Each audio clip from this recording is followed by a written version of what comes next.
الحمدللہ وحدہ لا شریک لہ والصلاۃ والسلام علی من لا نبی بعدہ۔ روزہ افطار کرتے وقت کچھ دعائیں ہیں جو رسول اکرم صلی اللہ علیہ وسلم سے منقول ہیں، اور کچھ دعائیں ہر بندہ اپنی ضرورت کے لیے کرتا ہے۔ یہ بات ذہن نشین فرما لیں کہ افطاری سے قبل نمبر 1 بسم اللہ الرحمن الرحیم، بسم اللہ وعلی برکۃ اللہ، معمول کے مطابق کھانا کھانے سے پہلے جو بسم اللہ پڑھی جاتی ہے وہ پڑھیں۔ اور افطاری سے پہلے حدیث پاک میں 2 دعائیں موجود ہیں۔ نمبر 1 یا واسع المغفرہ اغفر لی، یا واسع المغفرہ اغفر لی۔ میں نے ذرا کھول کر پڑھا کہ سمجھ آ جائے۔ یا واسع المغفرہ اغفر لی، اے وسیع مغفرت والے میرے تمام گناہوں کو معاف کر دے، رسول اکرم صلی اللہ علیہ وسلم سے۔ اور اسی طرح بعض روایات میں ہے یا واسع الفضل اغفر لی، یا واسع الفضل اغفر لی، اے وسیع فضل و کرم والے اپنے کرم سے میرے گناہوں کو معاف فرما دے۔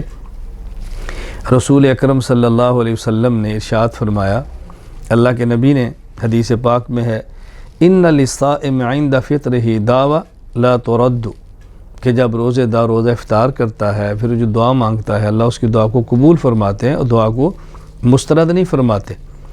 تو نبی پاک صلی اللہ علیہ وسلم کا اپنا پھر معمول کیا تھا، اس موقع پر یہ دعا پڑھتے یا واسع الفضل اغفر لی۔ ایک حدیث پاک میں ہے نبی کریم صلی اللہ علیہ وسلم فرمایا ان لکل صائم دعویٰ، کہ ہر وہ شخص جو روزہ رکھتا ہے تو اس کو حق ہے وہ دعا بھی کرے۔ اور آپ کا معمول کیا تھا، فَإِذَا هُوَ أَرَادَ أَن يُفْطِرَ، اللہ کے نبی نے فرمایا۔ اچھا، اسی طرح ایک حدیث پاک میں ہے کہ رسول اکرم صلی اللہ علیہ وسلم فرمایا ان لکل صائم دعویٰ، روزہ دار کو چاہیے کہ افطاری کے وقت دعا بھی مانگے۔ اور کون سی دعا مانگے، فَإِذَا هُوَ أَرَادَ أَن يُفْطِرَ فَلْيَقُلْ عِنْدَ أَوَّلِ لُقْمَةٍ، جب وہ افطاری کرے تو پہلے لقمے کے وقت یہ دعا مانگے، یا واسع المغفرہ اغفر لی، اے مغفرت وسیع مغفرت والے اللہ میرے گناہوں کو معاف فرما دے۔ اب دیکھو حدیث سے صاف صاف معلوم ہو رہا ہے عند اول لقمہ، کہ یہ دعا بظاہر افطاری سے پہلے کی ہے۔ اس لیے بسم اللہ الرحمن الرحیم، بسم اللہ وعلی برکۃ اللہ، جو عام کھانے کے وقت دعا پڑھی جاتی ہے، اللہ کا نام لیا جاتا ہے کھانے پر، وہ تو ہے۔ باقی یا واسع الفضل اغفر لی، یا واصلۃ المغفرہ اغفر لی، یہ دعا بظاہر معلوم ہوتا ہے کہ افطاری سے پہلے کی ہے۔ باقی بعض دعائیں دوسری حدیث پاک میں موجود ہیں کہ جو قرائن اور دلائل سے معلوم ہوتا ہے کہ افطاری کے بعد کی ہیں۔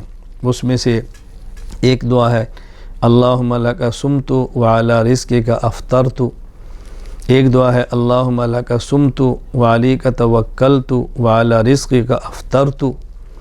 اسی طرح حدیث پاک میں رسول اکرم صلی اللہ علیہ وسلم سے یہ دعا بھی منقول ہے ذہب الظمأ وابتلت العروق وثبت الاجر انشاء اللہ۔ ذہب الظمأ، میں نے وقف ذہب الظمأ کہہ دیا، تو ایک دعا ہے ذہب الظمأ وابتلت العروق وثبت الاجر انشاء اللہ۔ تو یہ جو 3 دعائیں ہیں میں نے آپ کی خدمت میں پیش کی ہیں، یہ افطاری کے بعد کی ہیں۔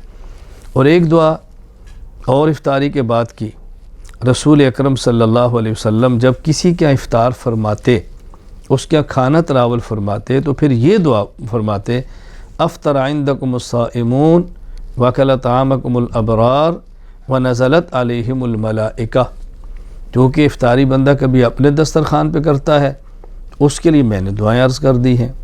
کسی کا افطاری کرتا ہے تو افطاری کرانے والے کے لیے پھر یہ دعا ہے۔ تو دونوں قسم کی دعائیں آپ کی خدمت میں پیش کر دی گئی ہیں، اس کا خیال فرمائیں۔ اور اس موقع پر اگر اور کوئی دعا اپنی ضرورت کی بندہ کرنا چاہے تو افطاری سے پہلے کر سکتا ہے، یعنی کیونکہ 10 منٹ باقی ہیں، آدمی فارغ ہے، افطاری کے انتظار میں ہے، تو بجائے اس کے دنیاوی باتوں کے اندر لگا رہے، بلکہ اس موقع پر اہتمام کرے، دعا مانگے، دروشی پڑھ لے، تلاوت کر لے، کوئی ذکر اذکار کر لے، عبادات کے اندر مشغول رہے، تو کوئی بھی اپنی ضرورت کی دعا اللہ سے مانگے تو مانگ سکتا ہے۔ خاص وہ دعائیں جو رسول اللہ صلی اللہ علیہ وسلم سے منقول ہیں وہ میں نے آپ کی خدمت میں پیش کر دی ہیں۔ اللہم لک صمت وعلی رزقک افطرت، اللہم لک صمت وعلیک توکلت وعلی رزقک افطرت ذہب الظمأ وابتلت العروق وثبت الاجر انشاء اللہ۔ یہ 3 دعائیں افطاری کے بعد جب افطاری اپنے ہاں کریں، جب کسی کیا کریں تو یہ دعا بھی 3 پڑھیں، اور ایک دعا مزید میں نے عرض کی ہے کہ وہ دعا بھی آپ پڑھیں، افطر عندکم الصائمون وکل طعامکم الابرار ونزلت علیکم الملائکہ۔